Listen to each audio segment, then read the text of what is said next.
processo consiste luz, som e movimento. Por isso que a gente aumenta a energia, a gente entra em movimento, porque a gente mexe com as células, a gente mexe com as emoções, a gente mexe com a frequência.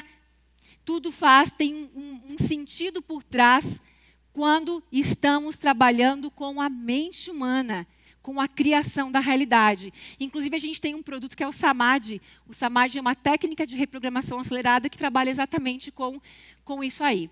E aí, agora vem tudo aquilo que eu falei dessa introdução. Exatamente esse é o slide. Esse é o nosso campo eletromagnético. Isso quer dizer o quê? Tudo aquilo que eu emano retorna para mim. Não vai para o meu concorrente. Não vai para a pessoa que eu não gosto. Ele retorna para mim. Então, olha só que interessante. Pensa eu falando, porque eu te odeio, porque você é um idiota, porque você não sei o quê. Está voltando para mim. Agora, pensa você falando, você é um amor, eu te amo, eu te adoro, você é incrível. Está voltando para quem? Para mim. Bacana, né? E ali no meio está você. E esse campo é a soma dos teus pensamentos, dos teus sentimentos, das tuas ações. Isso vai gerar uma frequência. E tudo aquilo que você está emanando está retornando para você, de positivo e de negativo. Então você pensa em escassez, está retornando mais escassez. Quando eu estava com depressão, enfim, com as dívidas, eu não conhecia os processos mentais. Eu conhecia parte do processo, como talvez vocês conheçam, né? E hoje vocês vão conhecer até o final do dia muitos recursos realmente do poder da mente na criação da realidade.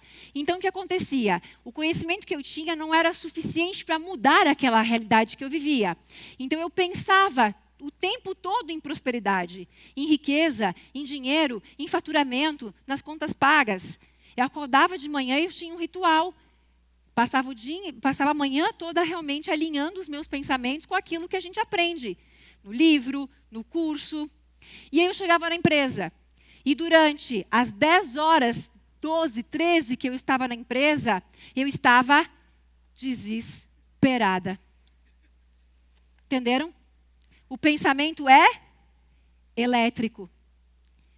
Prosperidade, dinheiro, abundância só estava no universo. Mas não estava criando. Porque quem cria é o sentimento. E meu sentimento era dívidas, contas, falta, dificuldade, juros, cartão de crédito, banco. E minha vida piorava, minha vida piorava, minha vida piorava e piorava cada vez mais. E eu não sabia por quê. Exatamente essa é a resposta. Eu emanava um campo de falta, dívidas, dificuldade, medo, angústia, sofrimento. Medo do futuro, de não conseguir criar as crianças, medo de não ter dinheiro, medo de... Era isso. E piorava cada vez mais. Esse era o meu campo. Eu pensava positivo. Mas o meu campo, a soma dos meus pensamentos, sentimentos, ações, a soma dos meus corpos, que gera a minha frequência, era exatamente isso que eu materializava o tempo todo. Se eu estou sentindo falta, pobreza, dificuldade, escassez, miséria, o universo precisa validar. Validar significa eu experienciar mais daquilo. Eu faço uma analogia que é o seguinte, mas o universo não sabe que isso é ruim para você? E aí? Por que ele não muda essa informação? Como assim? Porque nós temos livre-arbítrio. E o universo não sabe o que eu estou falando. Ele responde.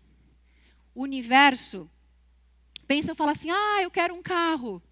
Aí lá no Japão, nos Estados Unidos, na Europa, o universo, a mente inconsciente, não fala português, né? Então, a função do universo não é discutir ordens. Não é discutir as tuas ordens. Deus te deu livre-arbítrio, te deu poder, te deu escolha. E mesmo que inconscientemente, qual era a minha escolha? Dificuldade, escassez, falta. O universo diz sim. Sim, eu não sei o que é isso, mas tu quer tanto assim que tu passa 10 horas pensando nisso, eu te dou, tá bom? Isso aí deve ser muito bom, né? Ele deve dizer, isso aí deve ser maravilhoso, porque ela passa o dia inteiro pensando nisso. A função dele é dizer sim. A função dele é simplesmente executar ordens. E é isso que vocês vão aprender a fazer, é mudar essa informação, porque foi minha maior busca nessa vida. Era mudar aquela realidade. Era mudar como conscientemente mexer nisso tudo. E aqui a gente tem apenas uma informação, porque essa aula é à tarde, mas que mostra aquilo que eu falei, né? O espiral é ascendente, paixão, entusiasmo. Percebam que, como que eu iria prosperar? Algum momento eu comentei em contentamento, esperança, otimismo. Não, né? Isso é o que me leva para cima. E o descendente, tédio, preocupação. Eu passava o dia inteiro preocupada, com culpa, com medo.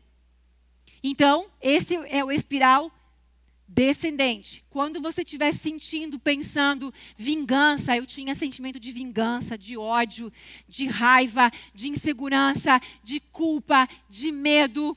Por quê? Porque eu era vítima. Eu era vítima. O que é a vítima? A vítima é quem aponta para o outro e diz, você fez isso comigo. Eu estou passando por isso porque você fez isso. É mais fácil culpar o outro, né? Como eu era vítima, eu sentia vingança, ódio, culpa, até entender que eu era 100% responsável por aquela realidade. Se está na minha vida, a responsabilidade é minha. Tem pessoas que dizem assim, Elaine, mas tudo acontece comigo porque tal pessoa fez isso, porque a outra tem inveja, porque o outro fez quem? Aí eu pergunto assim, ok, e quem está nessa história? Eu, então a culpa é tua. Quem que está sempre no meio da confusão? Tu, então é tu o problema. Não se tocou ainda? Exatamente isso. E quando você assume a responsabilidade para você, o que eu preciso curar aqui?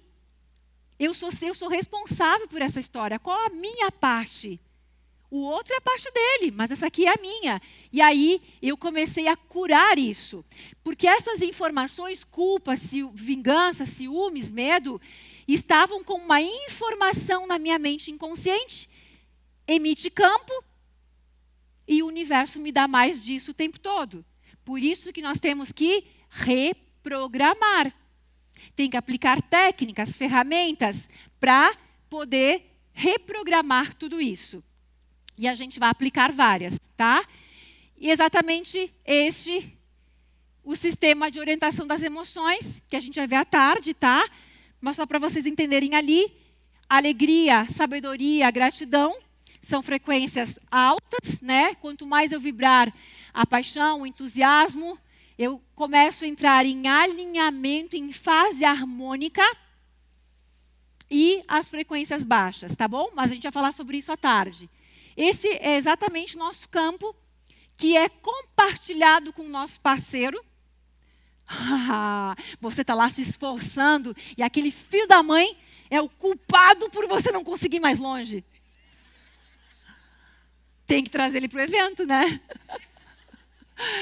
Exatamente, quando a gente está com alguém e a gente compartilha daquela mesma energia, daquela mesma emoção, nós estamos sim fazendo a troca desse campo e vai influenciar sim por causa da mente coletiva. Por isso que algumas pessoas falam, né? Tá, e aí eu estou crescendo e o outro? E a pessoa que eu estou aqui vai influenciar?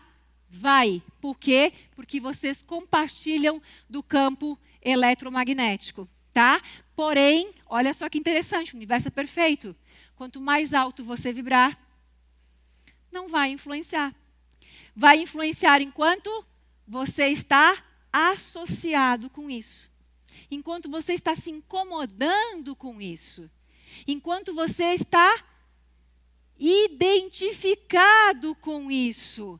E isso aqui é pai, é mãe. Mas a minha mãe... Tu está identificado, está te preocupando. Então você está ali em ressonância com essa energia. Eu já fui assim, e meu pai está aqui, com a minha mãe. Hoje, meu pai tá... Ou seja, eu me identificava e aquilo me magoava, aquilo me chateava. Qual que era o meu trabalho para aumentar a minha frequência? Compreendê-la do jeito que ela é. Porque eu queria com que ela fosse do jeito que eu sou. Não funciona, né? Então, quando passamos a aceitar do jeito que a pessoa é, independente do que ela fizer, eu não me identifico mais. Vou dar um exemplo. Minha mãe assiste TV, Record. TV. Me incomodava. Por quê? Porque eu queria ajudá-la. Isso aqui é uma programação de doença, de escassez. Então, eu não queria com que ela assistisse TV. E eu ficava, então, incomodada. Eu estava associada. Quando eu passei a compreendê-la e aceitá-la como ela é, não dou mais bola. Quer assistir, assiste. Livre-arbítrio teu. E é isso que a gente quer fazer, que a gente tem que fazer. No começo, a gente quer mudar o outro. A gente quer impor nele a minha crença, a minha verdade. Mas não é a verdade dele. Está tudo bem para ele. Né? Está tudo bem. Então, quando passamos a aceitar o outro, eu não me identifico mais. E ao não me identificar, está tudo sempre tudo bem. Está tudo bem. Está tudo bem. Está tudo bem. Então, é isso que a gente tem que fazer.